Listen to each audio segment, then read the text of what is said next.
Assalamualaikum warahmatullahi wabarakatuh. Selamat pagi, selamat beraktivitas.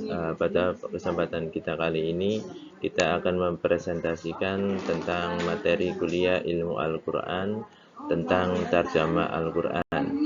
Sebelumnya kita memperkenalkan diri, nama Muhammad Syarul Ridho, NIM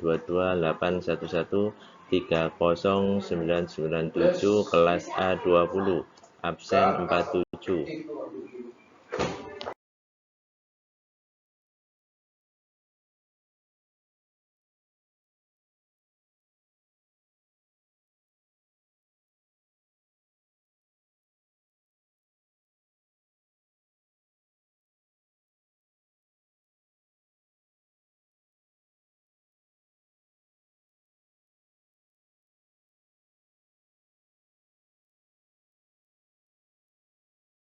Sekilas tentang sejarah terjemah Al-Quran. Sebelum berkembangnya bahasa Eropa modern, yang berkembang di Eropa adalah bahasa Latin. Oleh karena itu, terjemahan Al-Quran dimulai ke dalam bahasa Latin.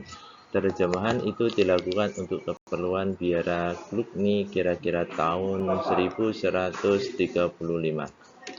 Al-Quran juga diterjemahkan ke dalam berbagai bahasa selain Eropa, Afrika, Persia, Turki, Urdu, Tamil, Pashto, Bengali, Jepang, dan berbagai bahasa di Kepulauan Timur. Tidak ketinggalan pula, Al-Quran juga diterjemahkan ke dalam bahasa Indonesia.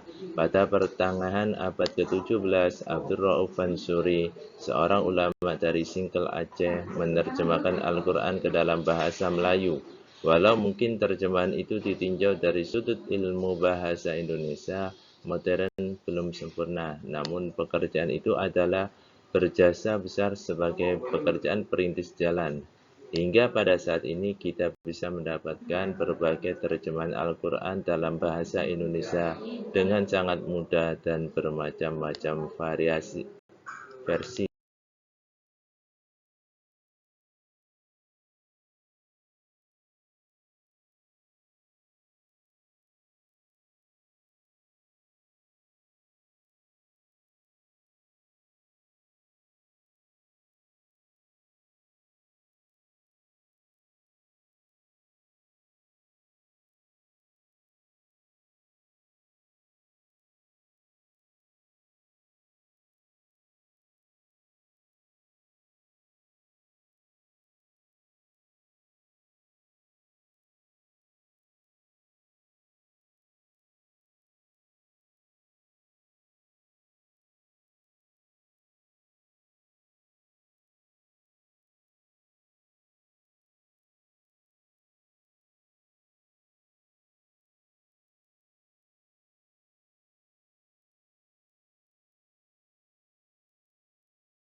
Pengertian tentang terjemah. Kata terjemah ditinjau secara bahasa etimologi berasal dari bahasa Arab. Terjemah yang berarti menafsirkan dan menerangkan dengan bahasa yang lain. Basyarra wa yasara wa bilisanil akhar. Kemudian kemasukan tak marbuta menjadi terjamatun yang artinya pemindahan atau penyalinan dari suatu bahasa ke bahasa yang lain. Adapun ditinjau secara istilah terminologi, menurut Al-Zarqani, kata terjemah memiliki beberapa pengertian. Yang pertama, yaitu menyampaikan suatu ungkapan pada orang yang tidak tahu. Dua, menafsirkan sebuah ucapan dengan ungkapan dari bahasa yang sama. Tiga, menafsirkan ungkapan dengan bahasa yang lain. 4. Memindahkan atau mengganti suatu ungkapan dalam suatu bahasa ke dalam bahasa yang lain.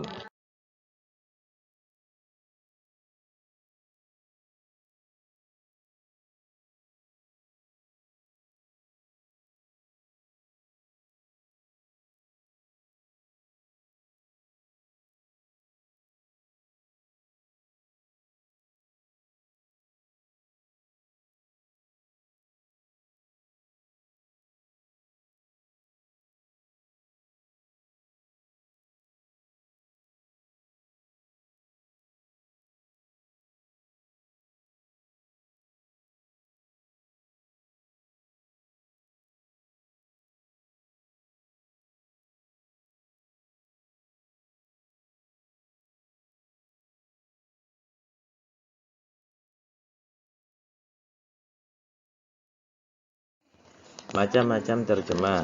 Dalam ranah ulumul Quran, terjemah terbagi menjadi dua macam. Yang pertama, terjemah harfiah atau terjemah lafziyah. Terjemah harfiah adalah memindahkan suatu isi ungkapan dari satu bahasa ke bahasa yang lain dengan mempertahankan bentuk atau urutan kata-kata dan susunan kalimat aslinya. Yang kedua, terjemah tafsiriyah atau terjemah maknawiyah yang adalah menerangkan sebuah kalimat dan menjelaskan artinya dengan bahasa yang berbeda tanpa mempertahankan susunan dan urutan teks aslinya, dan juga tidak mempertahankan semua makna yang terkandung dalam kalimat aslinya yang diterjemah.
Perbedaan dan persamaan antara terjemah tafsiriyah dan tafsir. Terdapat sejumlah perbedaan antara terjemah dan tafsir, yaitu yang pertama, perbedaan bahasa. Bahasa tafsir seringkali menggunakan bahasa yang sama, sementara bahasa terjemah tafsiriyah harus dengan bahasa yang berbeda.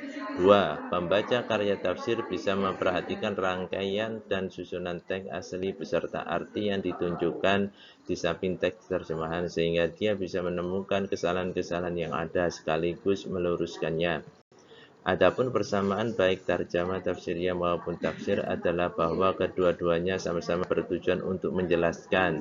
Terjemah tafsiriyah menjelaskan makna dari bahasa yang tidak dipahami melalui bahasa lain yang dapat dipahami, sedangkan tafsir menjelaskan sesuatu maksud yang semula sulit dipahami menjadi mudah dipahami.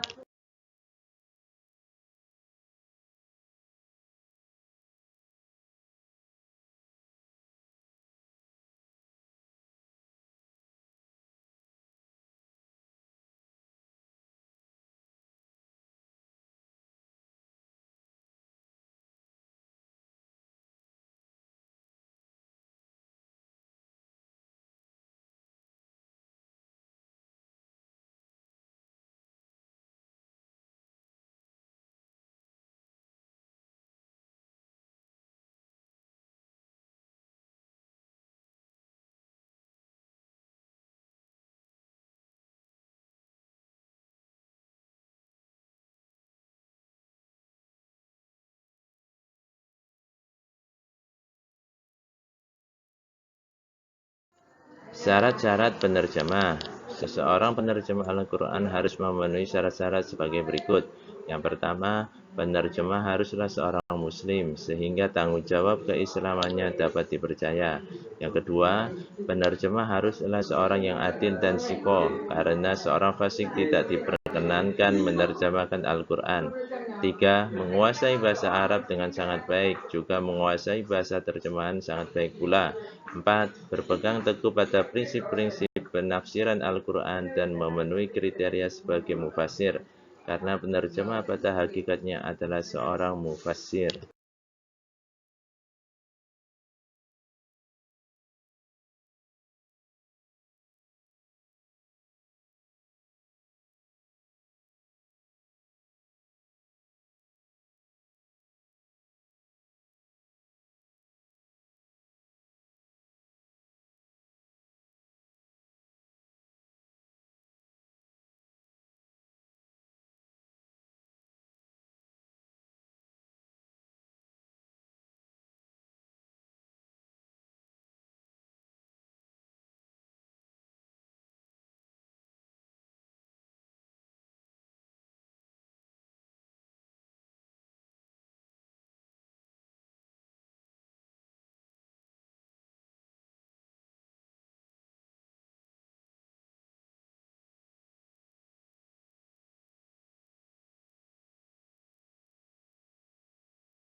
Hukum terjemah Al-Quran. Yang pertama, hukum terjemah harfiah. Tidak ada keharaman menerjemahkan Al-Quran dengan terjemah harfiah. Sebab Al-Quran adalah kalamullah yang diturunkan kepada Rasulnya, merupakan mukjizat dengan lafal dan maknanya. Yang kedua, hukum terjemah secara tafsiriyah. Penafsiran Al-Quran dengan cara mendatangkan makna yang dekat, mudah, dan kuat. Kemudian diterjemahkan dengan penuh kejujuran dan kecermatan. Maka cara demikian dinamakan dengan terjemah tafsiriyah, dalam arti mensyarahi atau mengomentari perkataan dan menjelaskan maknanya dengan bahasa lain.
Metode menerjemahkan Al-Quran dengan baik. Beberapa langkah untuk menerjemahkan Al-Quran dengan baik.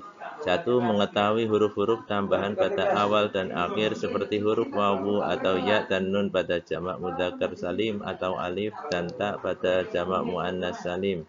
Untuk mengetahui hal tersebut, kita harus mengetahui bentuk sulasi mujarad pada setiap kalimat. Yang kedua, mengetahui makna kata sambung, apakah huruf atau huruf jar, amil nawasib, amil jawazim, bentuk domir atau bentuk lainnya. Untuk mengetahui makna dari huruf atau kalimat penghubung tersebut, kita bisa lihat pada kitab-kitab nahwu dan kata penghubung tersebut harus dihafalkan atau diketahui masing-masing. Yang ketiga, memperhatikan bentuk kalimat apakah fi'il madi, mudhari atau amir, kata jadian masdar, isim zaman, isim makan, isim alat, isim maf'ul, isim fa'il atau lainnya. 4. Mengetahui arti akar kata pada setiap kalimat sehingga akan jelas arti dan maknanya ketika kata tersebut mengalami perubahan bentuk.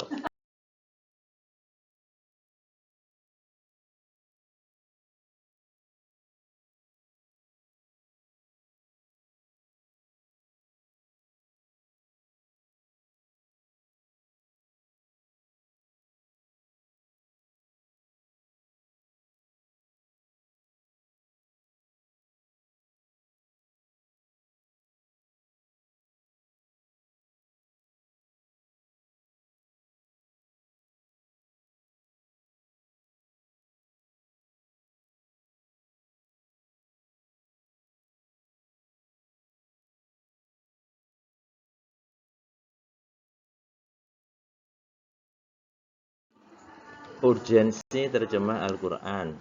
Al-Quran diterjemahkan dalam berbagai bahasa di dunia, termasuk juga ke dalam bahasa Indonesia, dengan tujuan agar umat Islam yang tersebar ke seluruh Nusantara dapat memahami isi dan kandungan ayat Al-Quran.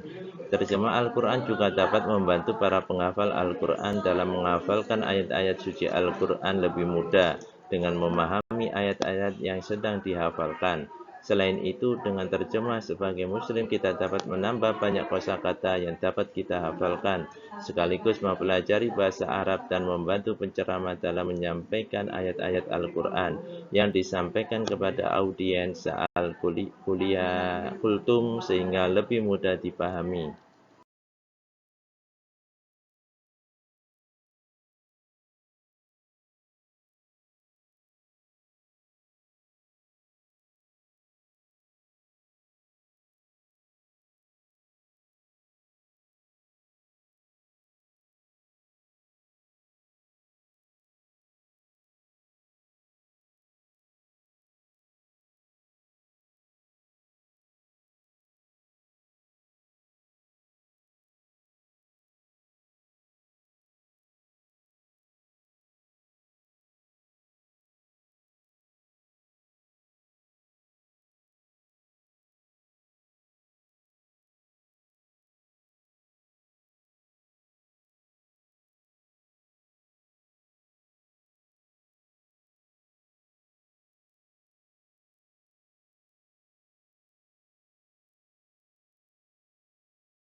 Demikian penjelasan singkat kami. Atas perhatian dan kerjasamanya diucapkan terima kasih. Wassalamualaikum warahmatullahi wabarakatuh.